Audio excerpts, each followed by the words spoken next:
Shalom Uvracha, bienvenue à tous. Je rappelle à tous nos chers amis qu'à Yerushalayim, on reçoit les jeunes francophones dans notre yeshiva. Il y a tout ce qu'il faut sur place, dortoir, cantine, ceux qui veulent se renforcer dans l'étude de la Torah, ils veulent venir faire un passage. Voilà, vous êtes les bienvenus. Il y a pour les contacts et renseignements, il y a le numéro WhatsApp qui apparaît en bas. Alors, il nous parle ici le Pele Yoetz de la Gvura, c'est-à-dire la force. Et en fait, on va voir ensemble, c'est quoi la vraie définition, c'est quoi l'homme fort.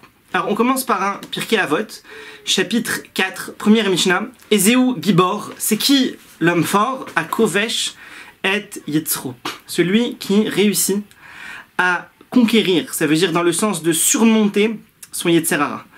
Le Yetzer Hara, il est intérieur. Alors vous savez, une fois il y a un élève qui a demandé à son Rav, il lui a dit voilà, ça fait des années, des dizaines d'années que j'étudie, maintenant il est temps que je sorte, je vais aller voir les juifs dans le monde entier et je vais leur faire faire teshuva.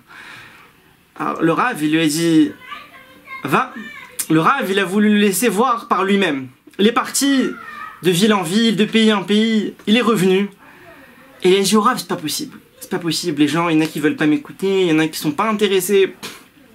Alors il n'a pas désespéré, il a dit au Rav, les gens du pays, je vais partir dans les synagogues, dans les Beth Midrash, je vais aller voir les gens, les juifs, je vais leur faire teshuva. Et il a fait, il est revenu voir le Rav, il dit j'ai pas pu, mais il dit mais c'est pas grave, mon entourage, il a essayé son entourage, il a essayé après sa famille, jusqu'à ce qu'il a compris ce que le Rav voulait lui faire comprendre, c'est que le seul qui pouvait réellement changer, c'était lui-même. On peut donner aux gens des informations. On peut faire un cours de Torah, dire aux gens, voilà ce qu'il en est, comment ça en est. Celui qui veut l'aider, on peut l'aider. Mais changer quelqu'un, il faut qu'il ait une volonté réelle. On ne peut pas changer les gens contre leur gré. Et c'est ça la vraie force. La vraie force, en fait, c'est que déjà, qu'on arrive à se changer à nous-mêmes. L'homme qui arrive à se surmonter à lui-même, c'est-à-dire il y a une tentation, le Yetzer Hara, il y a une envie, et quelqu'un, il conquiert cette envie. Il se retient l'Irvod Hashem par rapport à ce qu'Akadosh Baruch Hu il a ordonné. Il nous dit le Pele Yoetz, heureux l'homme qui réussit à surmonter son Yetzer Hara, qui est Ish Liod Ratz, comme un homme qui va courir vers la mitzvah. Tout ça, il faut surmonter parce qu'il y a un Yetzer Hara, quelqu'un, Yetzer Hara de se lever le matin, Yetzer Hara d'aller à la tefila, Yetzer Hara de faire la bracha avant de manger, après manger, Yetzer Hara de plein de choses. Toutes les averot, il y a un Yetzer Hara dessus. Et Zuboreach mina avera, et de s'éloigner, de fuir la avera. Il entend, il y a un lieu, viens, il y a une fête, il y a un lieu, il y a un truc, viens. Mais il sait que là-bas, il y a du Yetzer Hara, il s'enfuit. Il sait qu'il va être tenté, il s'enfuit. Boreach mina avera. Ou Mikol midod raot, et de tous les mauvais traits de caractère s'enfuir. Surmonter la colère, l'orgueil, la convoitise. Tout ça, c'est un travail énorme, mais c'est un travail que quelqu'un il fait sur lui-même. Donc quand il s'agit de lui-même, il peut réussir à faire ce travail-là. Sur quelqu'un d'autre, c'est l'autre qui va décider, qui va voir. Mais quand c'est nous-mêmes, alors on peut être kovesh, conquérir le Yetzer Hara, ou le Kayem Kol Davar Tov, accomplir toutes les bonnes choses, mais il est des Chassidouta. Il y a aussi des choses où c'est de la Chassidoute, c'est des choses que la Halacha, elle n'exige pas, mais des choses qui sont en plus, comme par exemple attendre 1 heure entre le lait et la viande. Au niveau de la halacha, on a le droit, on a mangé du lait, on se rince la bouche, se lave les mains, on peut tout de suite manger de la viande 1 minute après. Maintenant le zohar il dit d'attendre 1 heure, donc c'est une chassidoute, c'est quelque chose en plus. La sortie de Shabbat, il y a la sortie de Shabbat, il y a Rabbeinu Tam, attendre Rabbeinu Tam. Donc tout ça c'est des choses qu'il faut surmonter le Yetzer Hara. Shabbat il est sorti, il veut vite retrouver son téléphone, ses cigarettes, vite retrouver, voilà, sortir du Shabbat. Attends encore un peu, Rabbeinu Tam, encore une demi-heure, encore 1 heure, ça dépend des périodes. Donc, tout ça, c'est Kovesh et Yitzro, il surmonte son Yetzer Hara. Et dans chaque mitzvah, il nous dit s'efforcer de faire la mitzvah sur 3 points. Marshava, Dibour et Maaseh. Marshava, c'est la pensée, Dibour, la parole, et Maaseh, c'est l'acte. La plupart des mitzvot, il y a une parole et un acte. Par exemple, quelqu'un qui fait la mitzvah du lulav, il fait la bracha, et puis après, il secoue le lulav. la mitzvah des tefilines fait la bracha, et puis après il met les tefilines. Donc il y a la parole, elle est là, l'acte aussi il est là, il manque la pensée.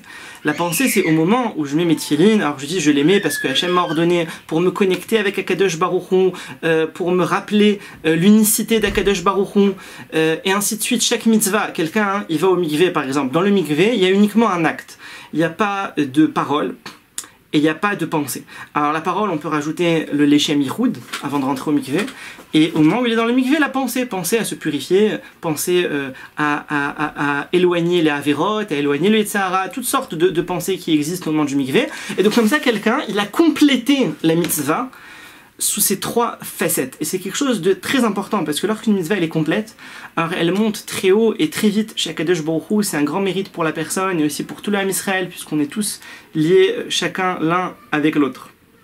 Kol asher tokfo yitzro veu kovsho gibor mikre. À chaque fois que le Yetzer Hara il vient, et il nous embête, et il pousse, et quelqu'un il surmonte, il est appelé gibor. Le réveil il a sonné le matin, et il a du mal à se lever. Et il a essayé, il a quand même, au final il s'est levé, Gibor. Ça, c'est quelqu'un de fort, c'est la vraie force, c'est qu'il a réussi à surmonter. Et il nous dit en particulier, au Veyoter Tsarich Leizer, il faut faire attention en particulier, Yigaber Mishtakfo Yitzro Vedash Be'averot Vena'asulo Keheter. Malheureusement, celui, des fois, quelqu'un, quand il est sous l'emprise du Yetzer Hara, après un certain moment, un certain nombre de mois, d'années, des fois, eh ben, la Avera, elle est devenue pour lui comme quelque chose de permis. Par exemple, quelqu'un qui ne fait pas attention à porter le Shabbat, et donc il sort dans la rue, dans un domaine où il n'y a pas de hérouve, et il sort, il a dans sa poche, il a ses mouchoirs, il a ses clés, et c'est interdit. Maintenant, ça fait 10 ans, ça fait 20 ans que c'est comme ça. Et donc, la chose, il s'y est habitué, il voit même plus le mal dedans, il voit même plus l'interdit dedans. Donc il dit, quand quelqu'un, il est arrivé à une situation comme ça, où il dit, mais ça va, c'est un mouchoir, c'est une clé, c'est rien, qu'est-ce qu'il y a, j'ai rien fait. Alors quelqu'un un jour, on lui explique la halakha, on dit c'est écrit dans le Shulchan Aruch, il y a des halakhot, il y a le domaine public, domaine privé, il y a le Shabbat, droit de transporter, on apprend ça du Mishkan. Et quand quelqu'un, il étudie tous ces points-là, et il connecte le tout, et il voit au final qu'il y a un réel interdit, il comprend même pourquoi. Alors là c'est très dur de s'en sortir, parce que malheureusement il s'est habitué pendant des années. Donc il dit là, il devra faire preuve de force. Une force de changer. Une force de comprendre qu'on s'est trompé. Il comprend que pendant des années ce qu'il a fait c'était pas bien. Et maintenant, il va falloir changer, s'organiser différemment. Alors, les mouchoirs, il y en aura à la synagogue, la clé, je vais mettre la ceinture de Shabbat, ou peut-être quelqu'un il va m'ouvrir, et se réorganiser. Se réorganiser pour sortir. Et ça, il me dit, c'est très dur, parce que le Yetzer Hara, il est un petit peu sous sa main, et quelqu'un qui réussit à sortir. Alors là, c'est une lumière énorme. C'est une lumière énorme parce qu'il est sorti d'une emprise du Yetzer Hara, et donc ça dévoile une très grande lumière. Akadosh Baruch Hu, il est très heureux. Il dit voilà mon fils, voilà il s'est repris, il a fait teshuva, il a arrêté. Akadosh Baruch Hu, il a une très grande joie là-dessus. Alors il nous dit aussi pour nous aider, Liot Mechachev Schar Mitzvah ou Schar Avera, quelqu'un qui commence à peser le mérite d'une mitzvah, la punition d'une Avera. Et ça bien sûr pour le peser, il faut étudier, puisque le moteur de tout bien sûr c'est l'étude de la Torah. Quand quelqu'un il étudie, alors il peut peser le pour et le contre, savoir pourquoi oui, pourquoi non, quels sont les enjeux. Il dit bien sûr, quelqu'un il se fatigue de la labeur, de l'endurance, et il essaye, et il se bat. Mais il dit bien sûr, ce qu'il va falloir rajouter, c'est la tefila Akadosh Baruch Hu. La tefila Akadosh Baruch Hu qui nous aide, qu'il ait pitié de nous, et qui nous aide à surmonter le Yetzer Hara. Parce que le Yetzer Hara, il est fait de feu. Nous, on est fait de chair. Et en vrai, on n'aurait aucune chance contre le Yetzer Hara, si ce n'est Akadosh Baruch Hu qui nous aide. Alors, il y a un deuxième chapitre aussi qu'on connecte dans le Pele Yoetz, c'est la galoute. La galoute, c'est l'exil.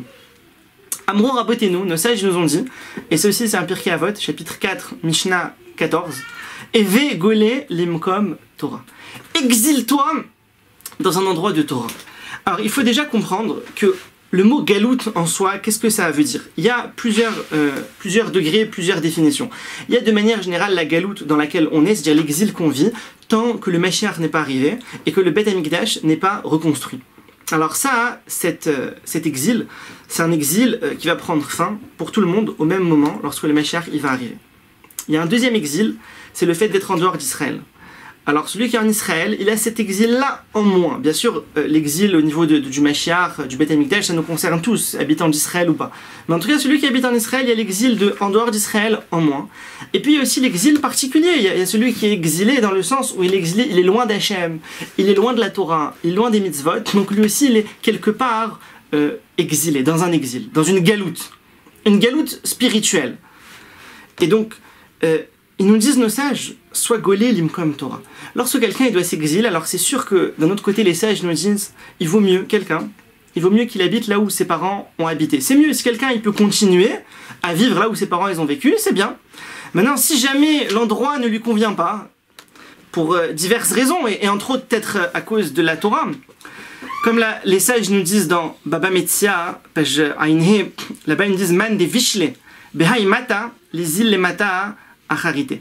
Celui qui n'est pas content dans cette ville, qu'il aille dans une autre ville. Quelqu'un il n'est pas bien dans une ville. Niveau santé, niveau Parnassa, niveau étude de Torah, qu'il aille dans une autre ville. Où il sera plus heureux, on va pas dire que quelqu'un reste malheureux. S'il s'agit de la Torah, alors il faut aller dans un endroit où il y a de la Torah. Parce que, qu'on le veuille ou pas, le Rambam, il nous donne un très grand principe, c'est que l'homme, il est influencé. Et tôt ou tard, on est influencé par l'environnement. Donc lorsque quelqu'un, il est dans un environnement de Torah, alors il sera toujours influencé de manière positive. Il y a bien sûr, il y a des différences. Voilà, ici, Baruch Hashem, à Yerushalayim, quelqu'un, il veut faire cette fila, il y a des minyanim tous les 5 minutes. Tous les 5 minutes, quelqu'un, il peut aller à n'importe quelle heure de la journée, il y a un minyan. Les minyan, ils sont là.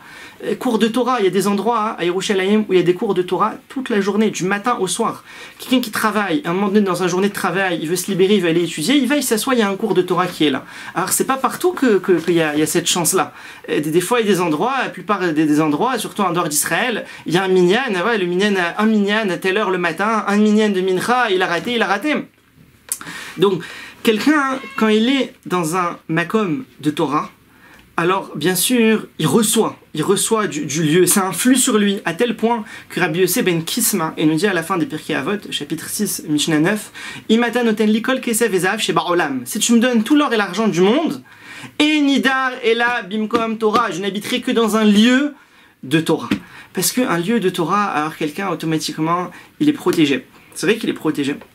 Et puis surtout, il est poussé dans l'étude. La Gemara, dans Masechet Shabbat, Daftet, là-bas il y a un Tosfot qui nous dit qu'à l'époque, l'habitude était, habitude intéressante, que les gens qui habitaient en Israël, ils allaient étudier la Torah à Babel. Ils allaient à Babel étudier la Torah. Pourquoi ? Parce que le fait qu'ils s'exilaient, et on va le voir dans la suite qu'à travers la galoute, l'exil, il y a une kapara. Une des kaparates avonot, quelqu'un qui cherche à réparer ses fautes, à nettoyer ses fautes. Alors le fait que quelqu'un soit exilé, c'est un nettoyage, parce que quelqu'un quand il n'est pas chez lui, eh ben, il n'est pas dans les conditions chez lui, il lui manque des choses, il n'est pas comme à la maison. Et ce manque-là, il va créer la kapara, le nettoyage par rapport à ces avérotes. Et donc eux, ils allaient là-bas déjà, ils s'exilaient, donc ils partaient à Babel. Et puis surtout, étant donné qu'à cette époque-là, ils étaient uniquement dans la Torah, ils n'avaient rien d'autre dans leur tête que la Torah. Donc ils s'exilaient. Bien sûr, ils retournaient de temps en temps en Israël, ils voyaient leurs familles, leurs femmes, leurs enfants, etc. Bien sûr, je dis pas que de nos jours, tout le monde peut faire ça, tout le monde doit faire ça. C'est sûr que c'était certaines personnes en particulier, certains sages, avec l'accord de leur famille, etc. En tout cas, Tosfot, il nous dit comme ça, ils faisaient. Et comme ça, ils étudiaient la Torah sans aucune perturbation. Imaginez quelqu'un qui étudie et il a aucune préoccupation en tête. Rien, aucune pensée. Sa seule pensée, c'est la Torah. C'est quelque chose de merveilleux. Nos sages nous disent dans Eruvin, Dafnunhe, Lo Vashamaim Hi. Il y a un passage dans la Torah qui nous dit que la Torah elle n'est pas dans le ciel. Et là-bas, les sages ils nous disent, mais sachez que même si elle était dans le ciel, on aurait dû aller là-bas pour la chercher. Ça veut dire, la Torah, peu importe où est-ce qu'elle est, et peu importe la difficulté qu'il faut pour l'acquérir, Akadosh Baruch Hu, il attend de nous qu'on le fasse. Bien sûr, il faut savoir qu'Akadosh Baruch Hu, il donne jamais une épreuve à un homme, quelque chose qu'il ne peut pas surmonter. Si Akadosh Baruch Hu, il donne une épreuve, c'est forcément qu'on a les moyens, on a les outils pour la surmonter. Alors, comme vous savez, on a les fêtes de Tishri. Et après les fêtes de Tishri, Rosh Hashanah, Kippour, on finit avec Sukkot. Et Sukkot, eh ben, en fait, c'est aussi une forme de galoute, puisqu'on est exilé de chez nous. Bien sûr, c'est la fête, c'est une grande joie. Mais il faut savoir qu'à travers tout ça aussi, il y a une certaine réparation. Quelqu'un, il dort pas dans sa maison, il mange pas dans sa maison, il est dans la soukha, il est en dehors de chez lui. La même chose, un homme qui part de chez lui pour aller à la synagogue, pour aller étudier la Torah, et donc il s'absente de chez lui, il est pas chez lui pendant 1 heure, pendant 2 heures, pendant 8 heures. Et bien toute cette période-là, c'est aussi considéré en quelque sorte comme une galoute, parce qu'il n'a pas ses commodités, et donc c'est une kaparate avonot. Alors, pour finir, il nous dit que peu importe quelqu'un là où il est, il faut être vigilant de ne pas se montrer. De ne pas se montrer dire quelqu'un qui a de l'argent, qui a des moyens, qui reste discret, pour ne pas attiser la convoitise. Parce qu'un juif, là où il est, alors déjà il est regardé parce qu'il est juif, mais si en plus de ça, alors il exhibe certaines richesses, etc., alors les gens vont regarder un peu plus, et ça risque d'attiser de la convoitise, du mauvais. Donc il dit quelqu'un qui soit discret. Même s'il a, pas besoin de le montrer, éviter, comme il peut, de trop montrer. Et la Gemara, elle nous dit, dans ma Masechet Brachot, Daf Lamed Aleph, Asur la Adam, sheimale sechok piv ba'olam hazeh. C'est une Gemara très étonnante qui dit qu'il est interdit à un homme de remplir sa bouche de rire ba'olam hazeh, dans ce monde-ci. Ça veut dire, on apprend ça d'un pasouk, dans Teilim, c'est le chapitre 126, verset 2, Az yimale sechok pinu. Alors, c'est-à-dire au moment de la venue du Mashiach, notre bouche, elle va se remplir de rigolade. Ça veut dire quelqu'un, il rigole, il y a un rire léger, il y a un rire modéré, puis il y a un rire éclat de rire. Alors, il faut comprendre que c'est pas interdit de rigoler, un rire léger, bien sûr c'est permis. Un peu modéré aussi. Mais, par contre, un rire où quelqu'un il est en éclat de rire, il s'éclate de rire, il est mort de rire, ça c'est assourd. Ça les sages ils l'interdisent. Pourquoi? Ils disent un rire comme ça, un grand rire, celui-là il faut le mettre de côté. Celui-là, aujourd'hui on n'a pas le Beth Amikdash, on est en exil, on n'a pas le Mashiach, on peut pas rigoler comme ça. Ils disent c'est pas possible, c'est interdit. Ce rire-là, on le met de côté, et alors au moment du Mashiach, bientôt, Ba'ezrat Hashem, alors Az Yimale Sechok Pinu, notre bouche, elle va se remplir d'un rire total et d'une joie totale. Parce qu'en fait, à travers ça, quand quelqu'un il réserve un peu son rire, alors il met ça de côté, pourquoi? Pour la joie du Beth Amikdash. Tevorechou, Mipia Elion, soyez bénis de la bouche d'Hachem, à bientôt. Koy la nishamot hallel